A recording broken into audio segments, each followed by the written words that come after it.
Donald Trump అదే పైత్యాన్ని, ఆ అగ్రరాజ్య అహంకారాన్ని తలకెక్కించుకున్నారు. ఎందుకంటే అనేక సందర్భాల్లో ఆయన చేసే వ్యాఖ్యలు ఇతర దేశాలకు థ్రెటనింగ్గా, ఆధిపత్యం చెలాయించే ధోరణిలోనే ఉంటాయి.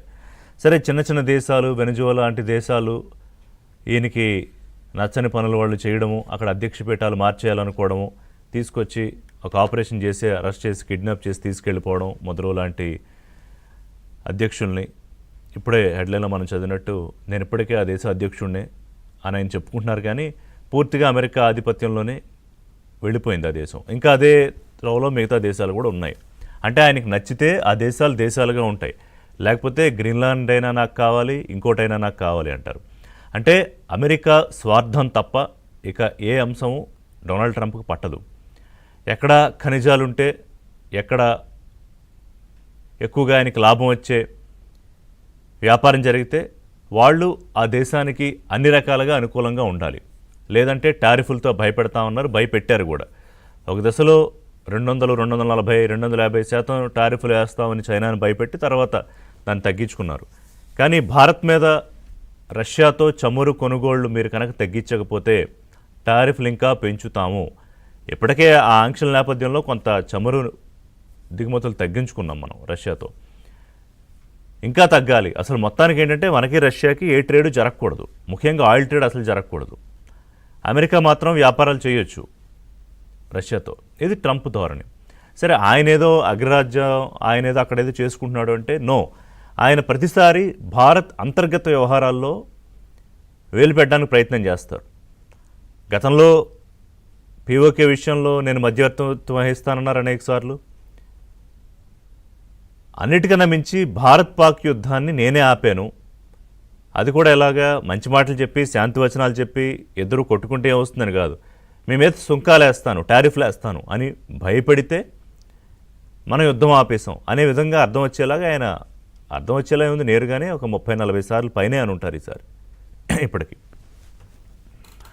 దాని మీద భారత ప్రధాని మోదీ ఒక స్ట్రాంగ్ బిఫిటింగ్ రిప్లై ఇప్పటిదాకా డైరెక్ట్గా ట్రంప్ను ఉద్దేశించి అనలేదు. 1-2 సందర్భాల్లో బహిరంగ సభల్లో కానీ వేరే చోట కానీ మాట్లాడుతూ భారత్ ఎవరికి భయపడదు, ఎవరికి తలొగ్గదు, భారత విదేశాంగ విధానం దీని గురించి మాట్లాడారు. కానీ డైరెక్ట్గా ట్రంప్ను అడ్రస్ చేస్తూ మాట్లాడలేదు. ఆన్ దట్ గతంలో Modi is my good friend అంటే yes, I'm also reciprocating the same అన్నారు. వాళ్ళిద్దరి మధ్య స్నేహం ఈ రోజు కాదు, ఎప్పటి నుంచో ఉంది. హౌడీ మోడీ అని ట్రంప్ చేసిన, లేకపోతే అబ్కీ బార్ ట్రంప్ సర్కార్ అని మోడీ అన్నా చాలా స్పష్టంగా ఉంది. కానీ భారత ప్రయోజనాల విషయానికి వచ్చేటప్పటికీ, దేశం యొక్క పరువు విషయానికి వచ్చేటప్పటికీ ప్రధాని మౌనం ఎంతవరకు సమంజసం? ఎందుకంటే తాజాగా డొనాల్డ్ ట్రంప్ చేసిన వ్యాఖ్యలు, ఎయిర్ ఫోర్స్ 1లో ట్రావెల్ చేస్తూ మీడియా సమావేశంలో ఆయన చేసిన వ్యాఖ్యల్లో నేను సంతోషంగా లేనని మోడీకి తెలుసు. మోడీ మంచి వ్యక్తి, కానీ నన్ను సంతోషంగా ఉంచకపోతే ఏమవుతుందో కూడా ఆయనకు తెలుసు, నన్ను సంతోషపెట్టడం చాలా ముఖ్యం అన్నారు. అంటే నేను హ్యాపీగా ఉండడం అంటే భారతదేశం బాధ్యత ట్రంప్ హ్యాపీగా ఉండడం లేకపోవడం అనేది. ట్రంప్ సంతోషంగా ఉండాలంటే భారత్ ఆయనకి ఏం కావాలంటే అవి చేయాల్సిందే. ఇవాళ మనం ఆర్థిక వ్యవస్థ పరంగా భారతదేశం ప్రపంచంలో 4వ స్థానం, జనాభా పరంగా ప్రపంచంలోనే మొదటి స్థానం చైనాను దాటేసి. మన దగ్గర ఉన్న అవకాశాలు, లేకపోతే యూత్, అతిపెద్ద ప్రజాస్వామ్య దేశం, ఇవన్నీ పెట్టుకొని మనం ఆయన చెప్పినట్టల్లా ఆడాలనుకుంటాడు ట్రంప్. ఎందుకంటే చాలా దేశాలు ఆ రకంగా చేస్తున్నాయి. ఇంకా ఆయనకి మింగుడు పడిన దేశాలు ఏంటంటే రష్యా, భారత్, చైనా. ఈ మూడిట్లో ఒకళ్ళకొకళ్ళు ఎవరు క్లోజ్ అయినా కూడా ఆయనకి ఇబ్బంది ట్రంప్కి. ఎందుకంటే అమెరికా గుత్తాధిపత్యానికి ఎక్కడ చేటు కలుగుతుందో అని.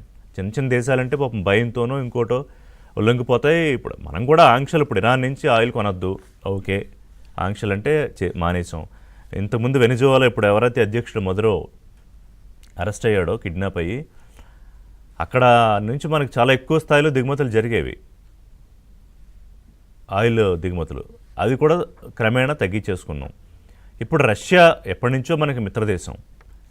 అమెరికా నిలబడిన సమయంలో కూడా రష్యా మనకు నిలబడింది, సోవియట్ యూనియన్గా ఉన్న కాలం నుంచి. ఇప్పుడు అర్జెంటుగా రష్యాతో జీరో ట్రేడ్ చేసుకోవాలి అని ట్రంప్ కోరుకుంటాడు. అంటే ఆయన అనుకున్నదల్లా మనం చేయకపోతే మనకి థ్రెటనింగ్స్. ఇప్పుడు ఏంటి, ఈ గత నెలలో వినయ్ మోహన్ అని భారత రాయబారాన్ని, వినయ్ మోహన్ కోత్రా, ఆయన ఇంటికి లిండ్సే నిన్న ఈ ఎయిర్ ఫోర్స్ వన్లోనే అమెరికా అధ్యక్షుడు పక్కనే ఉన్న సెనేటర్ అంటారు అక్కడ, ఎంపీ, మన దగ్గర ఎంపీ అంటారు, అక్కడ సెనేటరు. సో ఆయన మాట్లాడుతూ, ఇదిగో నేను గతంలో నెల క్రితం ఆయన ఇంట్లో ఉన్నప్పుడు మాట్లాడుతున్నారు ఆయన, మనం చూస్తున్నాం కదా. సో ట్రంప్తో నన్ను మాట్లాడమన్నారు, మధ్యవర్తిత్వం చేసి ఎలా అయినా సరే ఒక 25% తగ్గించాలి ట్రేడ్ అని చెప్పి అడిగారు అని చెప్పి ఆయన కూడా నేను చెప్తున్నాడు. అంటే మరి ఆయన లేకుండా చెప్తున్నాడా? ఎందుకు మనం ఆ రకమైన విధానం అవలంబిస్తున్నాం? భారతదేశ విదేశీ విధానం అంత బలహీనంగా ఉందా? ఇప్పుడు కాంగ్రెస్ పార్టీ ఖచ్చితంగా అవకాశం తీసుకుంటుంది. వాళ్ళు అడిగిన ప్రశ్నలు కూడా సహేతుకంగానే ఉన్నాయి. ప్రధాని మోదీ, ఇది కాంగ్రెస్ పార్టీ చేసిన ట్వీట్, అది వాళ్ళు పెట్టిన ఫోటో. ట్రంప్ ముందు మోకరిల్లుతున్నారా? సమాధానం చెప్పాలి కదా. గతంలో ఈ యుద్ధం ఆపేశానని ఎన్నిసార్లు అన్నాడు. ఇప్పుడు మోడీ తన మిత్రుడిని సంతోషపెట్టడానికి భారతదేశ ప్రజలందరినీ వాళ్ళని థ్రెట్లో పెడతారా, లేకపోతే వాళ్ళకి హాని కలిగేలా నిర్ణయాలు తీసుకుంటారా అని ప్రశ్నిస్తోంది. ఒక 4-5 పాయింట్లు ప్రశ్నించారు, అది డిబేట్లో మాట్లాడదాం. సో ఓవరాల్గా ఏంటంటే ఇది this is the right time, high time. అంటే ఒకవైపు విపక్షాలు అడిగే ప్రశ్నలకు కానీ, లేకపోతే ట్రంప్ చేస్తున్న వ్యాఖ్యలకు కానీ ఎక్కడో ఏదో దశలో సమాధానం చెప్పాలా, లేకపోతే విదేశాంగ విధానం డిప్లొమసీ ప్రకారం చెప్పక్కర్లేదా? ఒక బ్రేక్ తీసుకుందాం. బ్రేక్